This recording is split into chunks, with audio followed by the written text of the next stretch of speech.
The line at Gateway Station stretched for what seemed like kilometers. Merchants, diplomats, tourists, and workers from 100 different species waited their turn to pass through security. The station hummed with the constant noise of translation devices, shuffling feet, and the occasional argument about confiscated items. Captain Sarah Chen stood in line with her duffel bag at her feet and a small creature perched on her right shoulder. The animal was roughly the size of a house cat, covered in sleek black fur with distinctive white markings across its face. Its amber eyes watched everything around them with predatory focus. Occasionally, it would make a soft chirping sound and nuzzle against Sarah's neck. The creature was a juvenile Velcaran shadow cat, one of the apex predators from the forest moon of Velcara Prime. In the wild, adult shadow cats could take down prey 3 times their size using coordinated pack tactics and remarkable stealth. This particular cub, which Sarah had named Phantom, had been orphaned during a mudslide that destroyed its den. She had found it while conducting geological surveys 6 months ago. As the line moved forward, Sarah noticed the reactions around her. A group of Centaurian merchants gave her a wide berth, their 4 eyes all fixed on Phantom with obvious concern.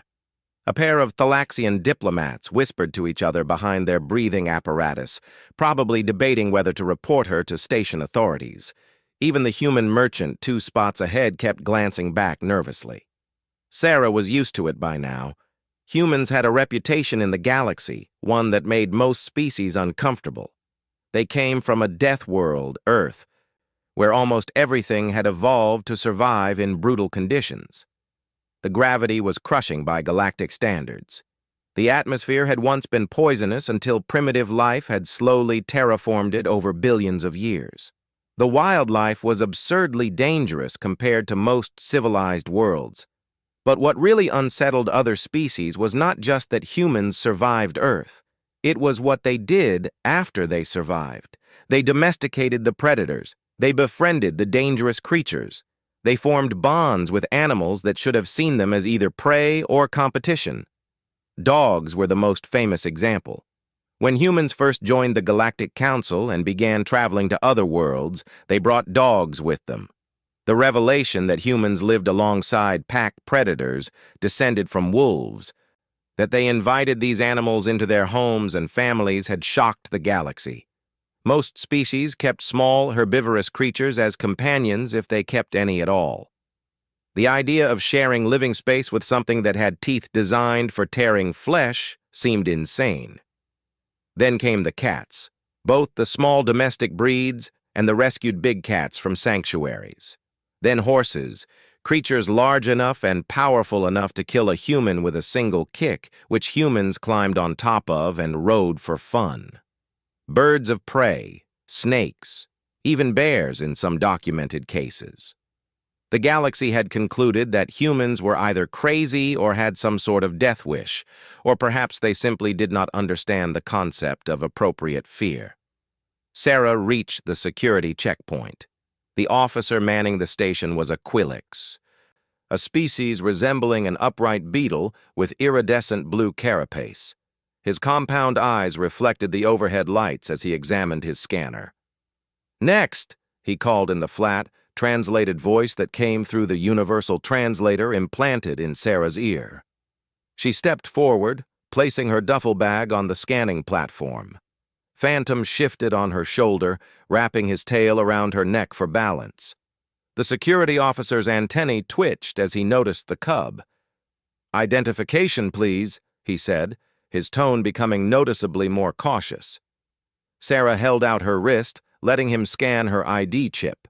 The holographic display flickered to life, showing her credentials.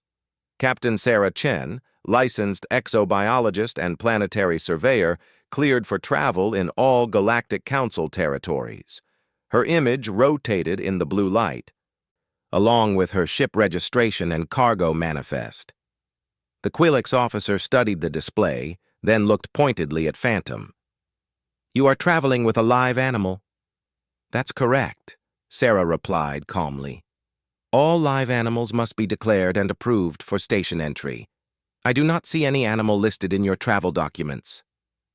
I have the paperwork right here. Sarah reached into her jacket pocket slowly, making sure not to startle anyone. She pulled out a data chip and handed it over. Phantom is registered as an emotional support animal under Section 47 of the Galactic Travel Accords. All his vaccinations are current, and I have a certificate from a licensed xenoveterinarian. The officer inserted the chip into his reader. His antennae twitched rapidly as he reviewed the information. Behind him, 2 more security personnel had noticed the commotion and were approaching. One was a tall, thin Aeternan with gray skin and large black eyes. The other was surprisingly another human, a broad-shouldered man with short brown hair and the insignia of a station security chief on his uniform. "Captain Chen," the human officer said, his voice professional but carrying an edge of concern. "I'm Chief Matthews. Is there a problem here?" "No problem at all, Chief," Sarah replied pleasantly. "Just going through standard security checks." Matthews looked at Phantom, and despite being human himself, his expression showed clear unease. "That's a Velcaran shadow cat." "A juvenile," Sarah corrected. "He's only 6 months old." "Those things are classified as extremely dangerous predators," the Quilix officer interjected, still reading through the data on his screen.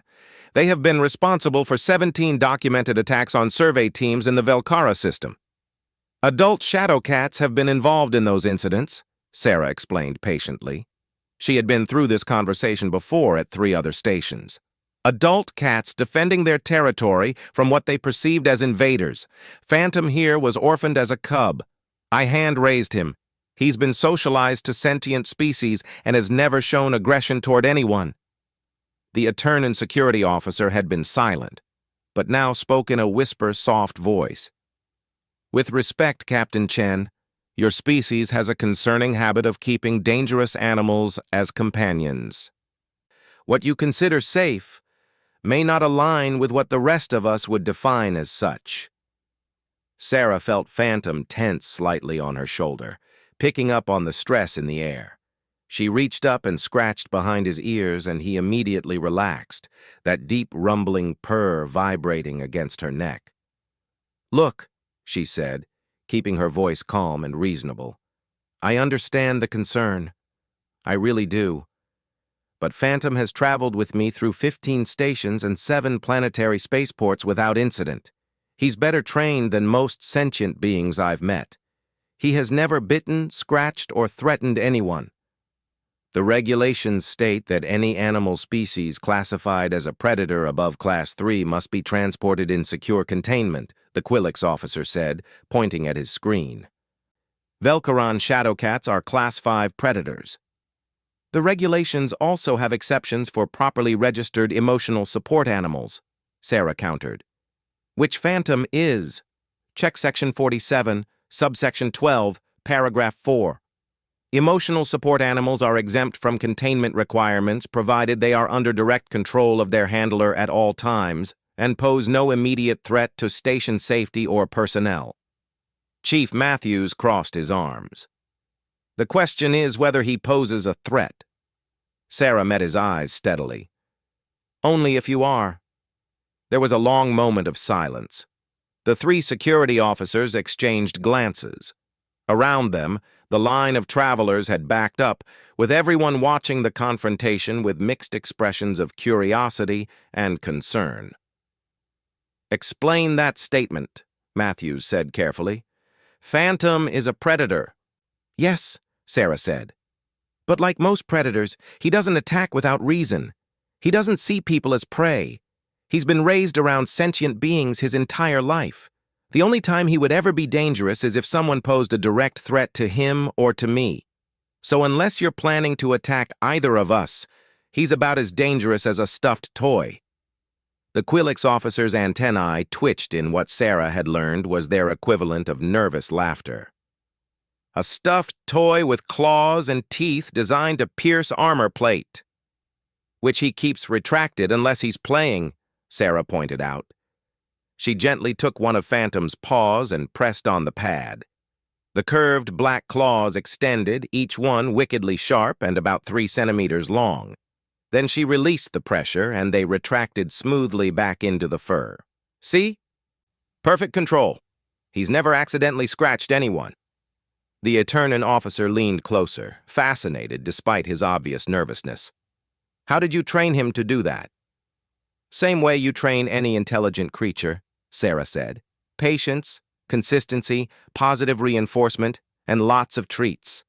Phantom is smart. Probably smarter than most people give him credit for. His species hunts in packs in the wild, which requires social intelligence and communication skills. He understands commands in 3 languages now. To demonstrate, Sarah gave a soft click with her tongue. Phantom immediately sat up straighter, his tail unwrapping from her neck. She pointed at the scanning platform, and he smoothly leaped from her shoulder to the platform, landing with barely a sound despite the metal surface. He sat down, wrapped his tail around his paws, and looked up at the officers with those unblinking amber eyes.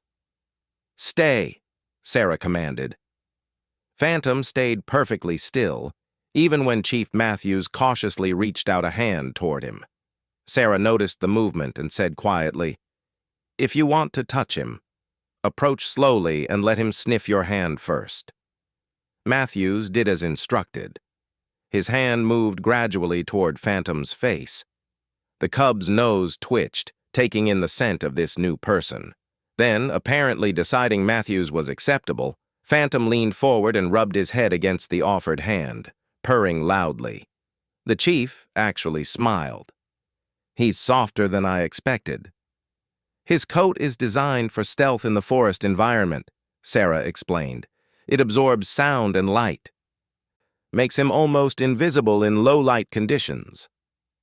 The Quillix officer was still reading through the documentation on his screen, but Sarah could see his posture had relaxed slightly. "Your certifications appear to be in order," he admitted reluctantly. "And there have been no incident reports filed at any of your previous stops."